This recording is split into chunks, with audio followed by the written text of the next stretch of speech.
আলাইকুম এভরিওয়ান।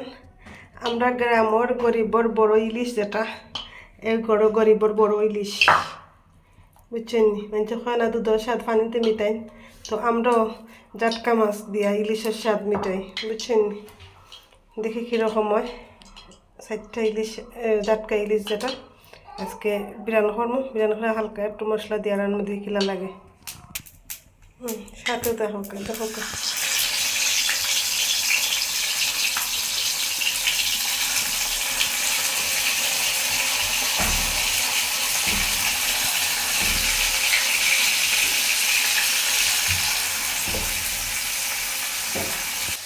একটু পেঁয়াজ দিছি, একটু মরিচ, একটু হলুদ, একটু বাফর দিছি, আর কিছু নাই। আর এটা আপনারা দেখাইছি না কতটুকু দিছি না দিছি।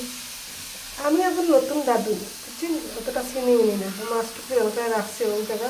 এখন নতুন দাদু নি আশা রাখি আপনার ভালো লাগতে পারে, জানি না কতটুকু কতটুকু না বলতে হইতে পারে, আমার দৃষ্টিতে দেখা বুঝছেন। এটা দেখা যায় টমাটো একটা দিছিলাম ফ্রিজার থেকে বা হয়ে যায়, অতটা গলছে না, আবার গরম লাগলে আস্তে আস্তে গলবো বুঝছেন। দেখছেন নি টমাটোটা মিলাই গেছে আস্তে আস্তে, বেশি না মিলাই গেছে।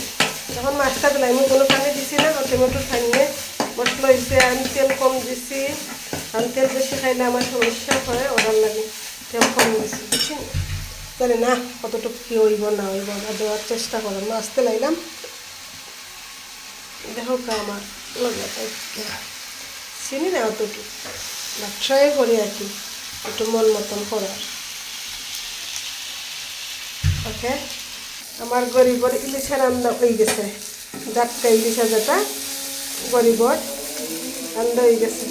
এটা করবা নুন নামতে ফালতে পুরাই, একটা আসলে একটা নাই, ওরা লাগে যতটুকু পারছে অতটুকু চেষ্টা করছি, একটু সাধ্যর দিচ্ছে মজা খাওয়ার চেষ্টা করছি।